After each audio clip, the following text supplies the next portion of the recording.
बांग्लादेश के 27 जिलों में हिंदुओं के घरों और व्यापारिक प्रतिष्ठानों पर हमला। कट्टरपंथी हिंदुओं के प्रतिष्ठानों में जमकर कर रहे हैं लूटपाट। बांग्लादेश में तख्ता पलट के बाद निशाने पर हिंदू मंदिर। कट्टरपंथी उपद्रवियों ने मेहरपुर के इस्कॉन मंदिर को बनाया निशाना। मंदिर में की गई आगजनी। बांग्लादेश में हिंसक हुए प्रदर्शनकारियों के निशाने पर मंदिर। सामने आ रही मंदिरों में आगजनी और तोड़फोड़ की तस्वीरें। बांग्लादेश के रनपुर में हिंदू पत्रकार की हत्या। प्रदर्शनकारियों ने ढाका में मीडिया चैनल्स पर भी हमला किया। बांग्लादेश के हिंसा में 2 हिंदू नेताओं की मौत। हिंसक भीड़ ने शेख हसीना की पार्टी के एक हिंदू नेता को मौत के घाट उतारा। बांग्लादेश की सेना ने हिंदू परिवारों को सुरक्षा का दिया भरोसा। हिंदू परिवार और मंदिरों की लिस्ट जारी की। बांग्लादेश के नौगांव से एक हिंदू लड़की को रोता हुआ वीडियो सामने आया। बांग्लादेश में हिंदुओं पर अत्याचार के खिलाफ बचाने की गुहार लगाई। बांग्लादेश में हिंसा पर उतारू भीड़ हिंदू परिवारों और आवामी लीग के लोगों को बना रही है निशाना। लोगों ने भारत से लगाई शरण देने की गुहार। बांग्लादेश की राजधानी ढाका में हुई हिंसा। हसीना सरकार के विरोध में सड़क पर उतरे प्रदर्शनकारी। 3 हफ्ते में 300 से ज्यादा लोगों की मौत हो चुकी है। ढाका में पीएम आवास में हिंसा के दौरान प्रदर्शनकारियों ने जमकर की तोड़फोड़। उग्र भीड़ ने मचाई लूट। ढाका में पीएम हाउस में घुसे प्रदर्शनकारी। सामान किया तितर-बितर। प्रदर्शनकारियों ने गाड़ी भी तोड़ी। बांग्लादेश के पीएम आवास पर कब्जा करने के बाद दंगाइयों का हुड़दंग। प्रधानमंत्री और उनके कर्मचारियों के लिए बनाए गए खाने पर टूट पड़े प्रदर्शनकारी। सेना ने हटाई बांग्लादेश पीएम आवास से शेख हसीना की फोटो। पीएम आवास पर कब्जे के बाद हटाई गई फोटो। हिंसा के बाद बांग्लादेश के पीएम आवास में हंगामा हुआ था। इस्तीफा देकर बांग्लादेश छोड़कर भाग गई थी शेख हसीना। बांग्लादेश के पीएम शेख हसीना ने भारत में ली शरण। गाजियाबाद के हिंडन एयरबेस में एनएसए अजीत डोभाल से भी मुलाकात हुई। बांग्लादेश में भड़की हिंसा में संसद भवन में घुसे प्रदर्शनकारी। 52 साल पहली बार संसद में सुरक्षा घेरा तोड़ा गया है। गुस्साई भीड़ ने शेख हसीना की पार्टी का दफ्तर जला दिया। बांग्लादेश के गृह मंत्री का घर भी आग के हवाले। बांग्लादेश में दंगाइयों ने अवामी लीग के नेता के होटल में आगजनी की। हिंसा के दौरान आगजनी में 8 लोगों की मौत। बांग्लादेश के राष्ट्रपिता कहे जाने वाले शेख मुजीबुर रहमान की प्रतिमा तोड़ी गई। वीडियो सामने आया। गर्दन पर कई वार कर मूर्ति ध्वस्त की गई। बांग्लादेश में अवामी लीग के नेता की बेरहमी से हत्या। प्रदर्शनकारियों ने अवामी लीग के नेता के शव को फांसी पर लटकाया। बांग्लादेश में हिंसा के बीच बदमाशों ने शेरपुर जिला की जेल पर हमला बोला। जेल तोड़कर 500 कैदी फरार हो गए। प्रदर्शनकारियों ने बांग्लादेश क्रिकेट टीम के पूर्व कप्तान मशरफ मुर्तजा का पुतला फूंक दिया। घर फूंका। लंबे समय से शेख हसीना की पार्टी से जुड़े हुए थे। बांग्लादेश की सेना के लगातार फायरिंग करने का वीडियो सामने आया। खुशी और जश्न के तौर पर गोलियां चलाई गई। बांग्लादेश की सेना का बड़ा ऐलान। आज हट जाएगा कर्फ्यू। बांग्लादेश में सब कुछ सामान्य करने की कोशिश। पाकिस्तान की राह पर बांग्लादेश। पिछले 6 महीने से तख्ता पलट की साजिश रच रही थी बांग्लादेश की सेना। कई देशों से मिल रहा था फंड। सूत्रों के हवाले से खबर। शेख हसीना के ढाका छोड़ते ही लोगों ने मनाई खुशी। सड़क पर नाचकर लोगों ने खुशी का इजहार किया। बांग्लादेश में बेकाबू हालात पर शेख हसीना के प्रधानमंत्री पद से इस्तीफा देकर भारत पहुंचने पर संसद के दोनों सदनों में विदेश मंत्री एस जयशंकर सरकार का पक्ष रखते नजर आए। ढाका में हजारों की संख्या में प्रदर्शनकारी सड़कों पर मार्च करते दिखे। कई हाथों में लोगों के लाठी डंडे भी नजर आए। नोबेल पुरस्कार विजेता मोहम्मद यूनुस बन सकते हैं बांग्लादेश के नए पीएम। बांग्लादेश की सेना भी यूनुस के पक्ष में नजर आती है। बांग्लादेश के हालातों पर नोबेल पुरस्कार विजेता मोहम्मद यूनुस ने जताई खुशी। CNN न्यूज 18 से कहा, शेख हसीना के खिलाफ लोगों का गुस्सा ज्वालामुखी की तरफ फटा। बांग्लादेश में अंतरिम सरकार के लिए 18 लोगों की लिस्ट बनाई गई, जिसमें 2 पूर्व लेफ्टिनेंट जनरल और 1 पूर्व मेजर जनरल का नाम भी शामिल। बांग्लादेश के राष्ट्रपति शहाबुद्दीन ने की शांति बनाए रखने की अपील। पूर्व पीएम खालिदा जिया को रिहा करने के आदेश भी दिए। बांग्लादेश में तख्ता पलट के पीछे ISI का हाथ। खुफिया रिपोर्ट के हवाले से खबर। पूर्व पीएम खालिदा जिया के बेटे ने ISI के साथ मिलकर तख्ता पलट की साजिश रची। पूर्व पीएम खालिदा जिया के बेटे तारिक रहमान ने सभी छात्रों और प्रदर्शनकारियों को दी बधाई। कहा, लोगों की ताकत की वजह से हसीना को देना पड़ा इस्तीफा। शेख हसीना के बेटे साजिब वाजेद का बहुत बड़ा बयान। राजनीति में वापस नहीं लौटेंगी शेख हसीना। पारिवारिक दबाव की वजह से छोड़ा बांग्लादेश। जमात इस्लामी बांग्लादेश की धमकी। कहा, जहां शेख हसीना रुके वहां पर उच्चायोग को घेरें। बांग्लादेश के हालात के मद्देनजर भारत की सुरक्षा एजेंसियां हाई अलर्ट पर। भारत बांग्लादेश बॉर्डर पर NIA की भी नजर। पीएम मोदी की अध्यक्षता में सुरक्षा पर कैबिनेट समिति की बैठक। विदेश मंत्री एस जयशंकर और राष्ट्रीय सुरक्षा सलाहकार ने पीएम मोदी को पड़ोसी देश के हालात पर पूरी जानकारी दी। बांग्लादेश हाई कमीशन के बाहर बढ़ाई गई सुरक्षा। दिल्ली पुलिस के जवान तैनात। गेट पर लगाए गए बैरिकेड्स। भारत बांग्लादेश बॉर्डर पर हाई अलर्ट जारी। BSF ने बॉर्डर पर जवानों की संख्या बढ़ा दी। बांग्लादेश में हिंसा पर मेघालय पर अलर्ट, बांग्लादेश के साथ लगी सीमा पर लगाया गया कर्फ्यू, राज्य में अलर्ट। बांग्लादेश में हुई हिंसा को देखते हुए वहां जाने वाली सभी ट्रेनों को रद्द कर दिया गया, बॉर्डर गार्ड बांग्लादेश को जानकारी दी गई। हिंसा के बाद एयर इंडिया और इंडिगो ने ढाका जाने वाली उड़ानों पर रोक लगा दी। भारतीय रेलवे ने 6 अगस्त तक बांग्लादेश जाने वाली सभी ट्रेनों को रद्द कर दिया। बांग्लादेश में जारी किया गया हिंसा के बीच ढाका के इंटरनेशनल एयरपोर्ट को बंद कर दिया गया, सुरक्षा कारणों की वजह से फैसला।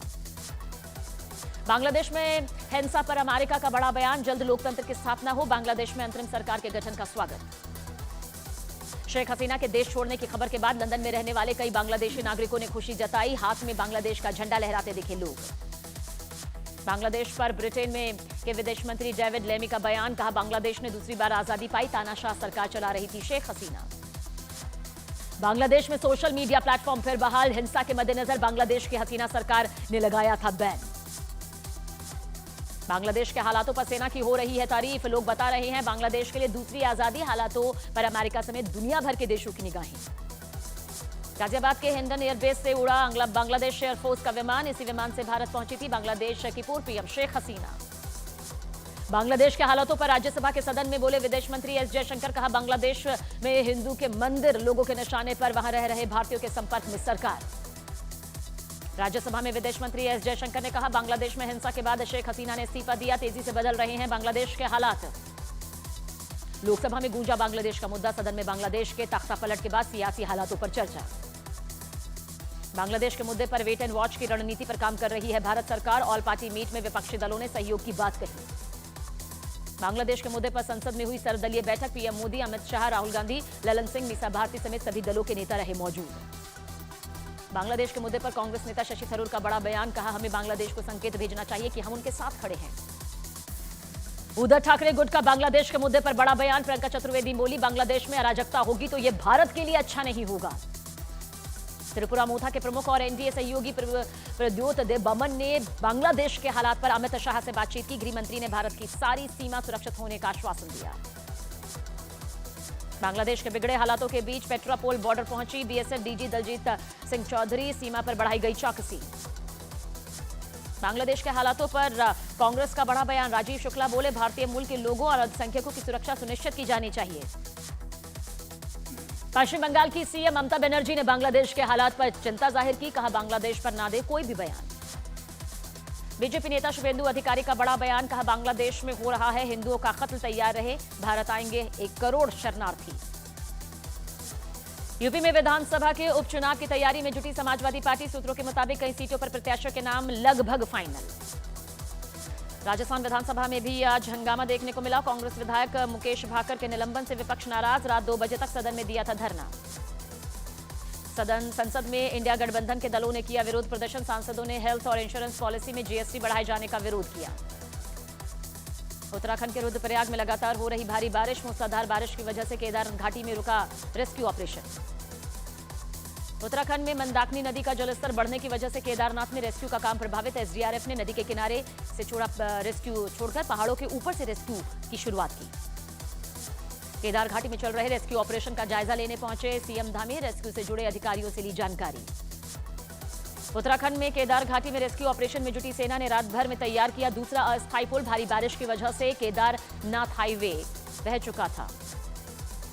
राजस्थान के टोंक में भारी बारिश की वजह से उफान पर भानपुरा बांध, सैलाब में फंसा किसान का एसडीआरएफ ने किया रेस्क्यू। राजस्थान के कोटा में झरने के तेज बहाव में बहा एक लड़का, पिकनिक मनाने मेनाल के झरने में गया था भीलवाड़ा का युवक। राजस्थान के टोंक में भारी बारिश की वजह से सड़क पर आए सैलाब में बही बस चालक की तलाश जारी, एसडीआरएफ टीम को लगाया गया।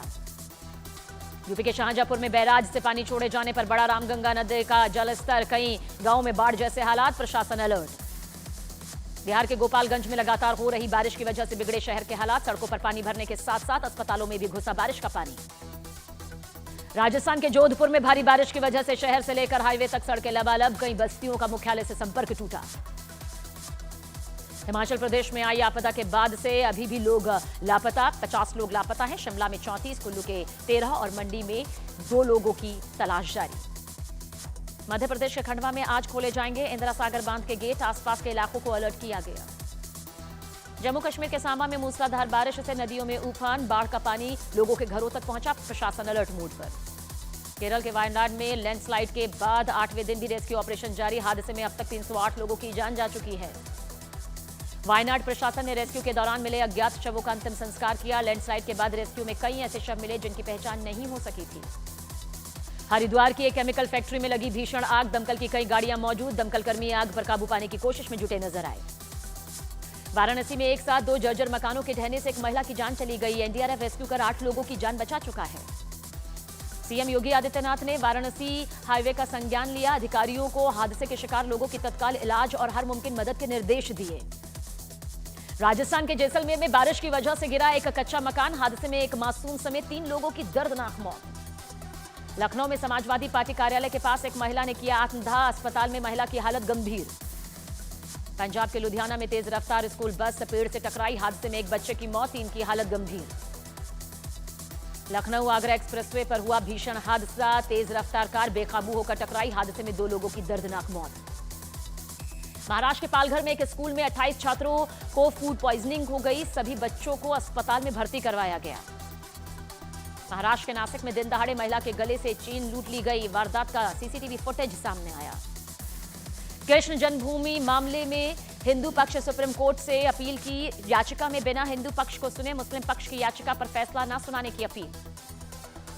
पेरिस ओलंपिक्स में भारत और जर्मनी के बीच आज होगा हॉकी का सेमीफाइनल मुकाबला। ओलंपिक में 44 साल बाद स्वर्ण पदक जीतने की राह पर भारतीय हॉकी टीम। मथुरा में गोवर्धन थाने में पुलिस की कुर्सी पर बैठा दिखा गुंडा एक्ट का आरोपी बदमाश। इंस्पेक्टर और बदमाश की दोस्ती की लोग चर्चा कर रहे हैं, लेकिन सवाल उठ रहे हैं। अयोध्या गैंगरेप पीड़ित का लखनऊ के मेडिकल कॉलेज में जारी इलाज। केजीएमयू के प्रवक्ता के मुताबिक पीड़ित की शुरुआती परीक्षण किए जा रहे हैं। सलमान खान केस में आरोपी विकी गुप्ता ने जमानत अर्जी में किए चौंकाने वाले खुलासे। कहा दूसरे आरोपी ने धार्मिक मिशन का काम बताकर बुलाया था। गोरखपुर के कस्तूरबा गांधी स्कूल के हॉस्टल में वार्डन का छात्रों की बेरहमी से पिटाई करने वाला वीडियो सामने आया। बीएसए ने दिए जांच के आदेश। यूपी के फतेहपुर में सामने आया फायरिंग का वीडियो। 3 दिन पहले गाजीपुर इलाके में विवाद के दौरान चली थी गोलियां। यूपी के फिरोजाबाद में मारपीट का वीडियो सामने आया। लाठी डंडों से एक दूसरे पर हमला। घटना में एक महिला की हालत गंभीर।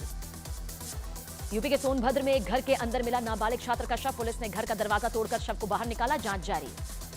मुंबई के दादर रेलवे स्टेशन पर एक लावारिस बैग में मिला शव। आरपीएफ ने 2 आरोपियों को धर दबोचा।